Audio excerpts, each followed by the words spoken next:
एक दिन आप यूं हमको मिल जाएंगे।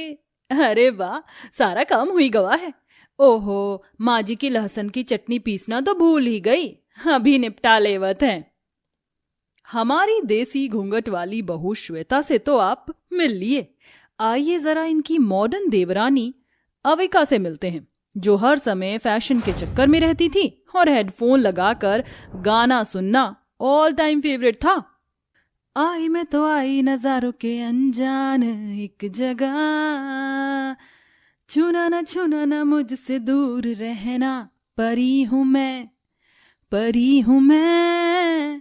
ओ परी की बच्ची, बहुत देर हो गई, तुझे लैपटॉप का चार्जर नहीं मिल रहा है, दे दो वरना सच में परी बना दूंगा। हाउ डेयर यू, तुम्हें दिखाई नहीं दे रहा, सॉन्ग सुन रही हूँ। और तुम्हें कितनी बार बोला है, अपने कपड़े पहनने के तरीके को थोड़ा बदलो। मॉडर्न चीज पहननी है तो जीन्स टॉप पहन लो, ये शॉर्ट फ्रॉक पहनना जरूरी है? हाँ, घर में पिताजी हैं, तुम्हारे जेठ हैं, थोड़ा तो लिहाज करो। अर्पित, व्हाट आर यू सेइंग? तुमने तो मुझे इसी कपड़े में प्यार किया था, तो यहाँ पहनने में क्या बुराई है? लोगों को सोच और नजर अच्छी रखनी चाहिए, कपड़ों का क्या है। और ससुराल में मुझे ऐसे मॉडर्न बनकर रहते रहते 2 महीने हो चुके हैं, तो अचानक से क्यों बोल रहे हो? बाय द वे, सामने की टेबल पर तुम्हारा चार्जर पड़ा है, ले लो।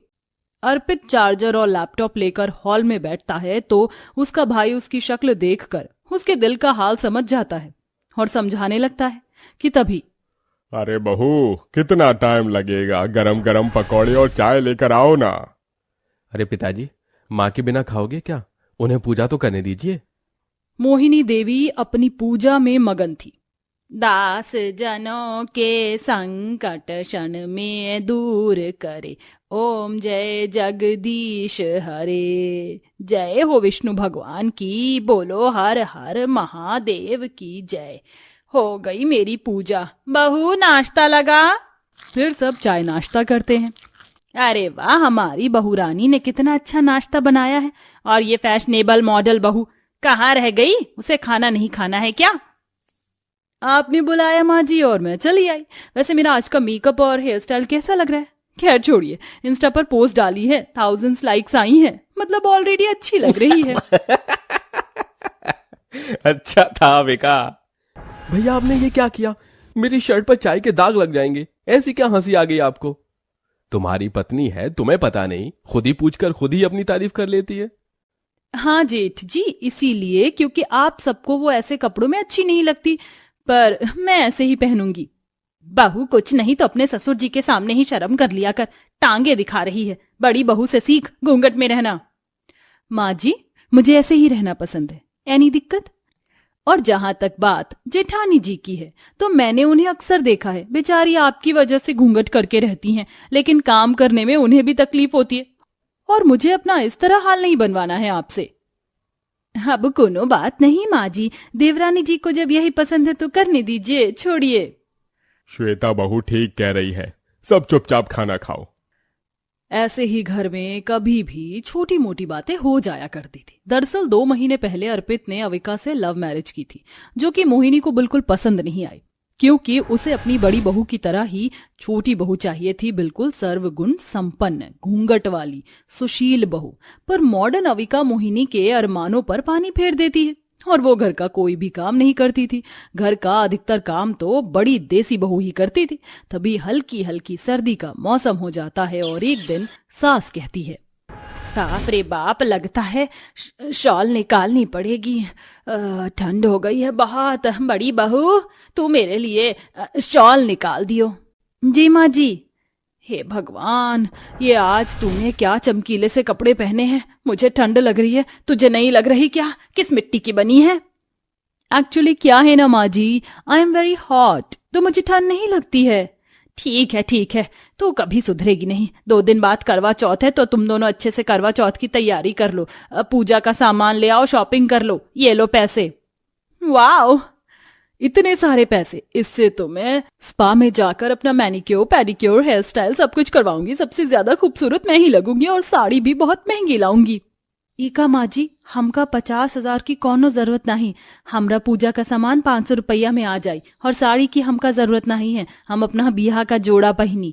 और रही बात निखार की, तो देसी नुस्खे हमका आवत हैं, हम उससे ही दमक जाई। अरे वाह, हमारी बहू तो सच में बहुत अच्छी है। और गंवार भी।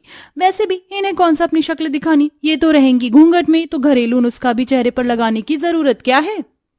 अपनी सास के हाथ से पैसे छीनकर हंसते हंसते मॉडर्न बहू शॉपिंग के लिए निकल जाती है और 25,000 रुपए अपने मेकअप, 25,000 के कपड़े ले आती है, जिसमें से पूजा का सामान भी वह नहीं, जेठानी उसके लिए लेकर आती है।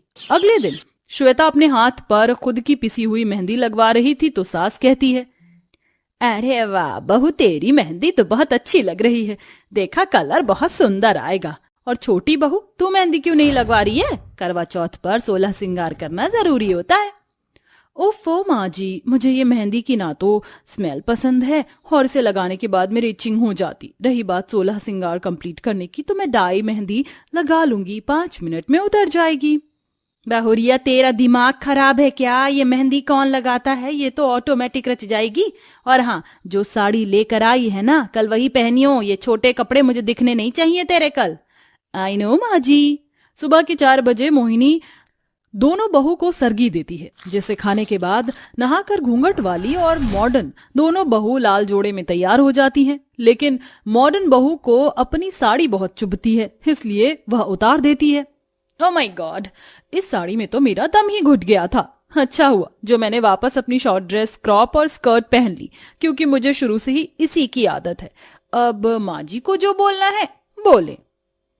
अरे मोरी मैया, ईका देवरानी जी, ये आपने छोटे कपड़े काहे पहने हैं? आपने तो महंगी साड़ी लाई रही कल। अगर माँ जी ने आपको ऐसे देख लिया तो मुश्किल हो जाए। ओ प्लीज जेठानी जी, अब आप स्मार्ट मत हो जाओ। मुझे वो महंगी सी साड़ी बहुत चुभ रही थी, मुझे नहीं पहननी। मैं इसी में कंफर्टेबल हूँ और इसी कपड़े में करवा चौथ बनाऊंगी। हमारी बात मानो तो अबिका, ऐसे ना ही करबो। करवा चौथ की कथा सुनबा के लिए 5 बजे नीचे आ जाबो। फिर श्वेता आदर्श बहू की तरह पूजा का सारा खाना बना लेती है, भूखी प्यासी घर का काम करती है। मॉडर्न बहू फल खा लेती है। अच्छा हुआ मैंने खा लिया, भूख बर्दाश्त नहीं हो रही थी, और वैसे भी फल तो हर व्रत में खाते तो पाप भी नहीं लगेगा। फिर करवा चौथ की कथा सुनने के लिए बाकी औरतों के साथ बैठ जाती है, जहां मॉडर्न बहू भी बिना सर पर कोई पल्ला रखे छोटे कपड़ों में करवा चौथ की कथा सेब खाते हुए सुनती है। ये देखकर आसपास की औरतें हैरानी से चली जाती हैं और सास लज्जित हो जाती है। फिर आग बबूला होकर मोहिनी अविका को बहुत सुनाती है। इतने में घर के तीनों मर्द आ जाते हैं। ससुर और जेठ बहू को ऐसे देखकर आंखों पर हाथ रख लेते हैं।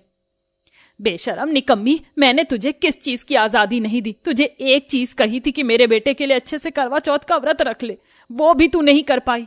बुरा मुझे तेरे छोटे कपड़ों का नहीं लग रहा है, वो तो तू शादी के बाद से है, लेकिन मेरे बेटे की जिंदगी कोई मजाक थोड़ी है। करवा चौथ का व्रत एक सुहागन के लिए बहुत पावन होता है, और तूने मुंह जूठा कर लिया। फिर तूने अभी बैठकर क्या करवा चौथ की कथा सुनी? क्योंकि तूने कोई सीख ही नहीं ली। तुझसे अच्छी मेरी घूंघट वाली बहू है, ना उल्टा जवाब देती है, ना उल्टे काम करती है, ना दिल दुखाती है। हाँ देवरानी जी, इस बार तुमने बहुत बड़ा पाप किया है, करवा चौथ के व्रत का अनर्थ कर दिया। अविका, मुझे तुमसे ये उम्मीद नहीं थी। तुमने मुझे बस इतना ही प्यार किया, एक व्रत नहीं रख पाई, भूखा नहीं रह पाई थोड़ी देर और। देखो जरा तुम्हारे कपड़ों की वजह से बड़े भैया और पापा कैसे खड़े हैं। अरे थोड़ा बहुत तो भाभी से कुछ सीख लो, हद पार कर दी। मैं तुम्हारे साथ अब और नहीं रह सकता। हाँ, इसे घर से बाहर कर दे। नहीं नहीं अर्पित, माँ जी मेरे साथ ऐसा मत कीजिए, मैं आपको छोड़कर कहाँ जाऊंगी। माना कि मुझसे गलती हो गई, मैं फिर कभी ऐसे बदतमीजी नहीं करूंगी। जेठानी जी की तरह साड़ी पहनूंगी, लेकिन खुद से दूर मत कीजिए। हाँ माँ जी, माफ कर दीजिए, एक मौका दीजिए उसे, अगली बार से ध्यान रखेगी। ठीक है, मैं नहीं चाहती मेरे बेटे के साथ कुछ हो, इसलिए सच्चे मन से करवा चौथ माता से माफी मांग और करवा चौथ का व्रत पूरा कर। जी माँ जी।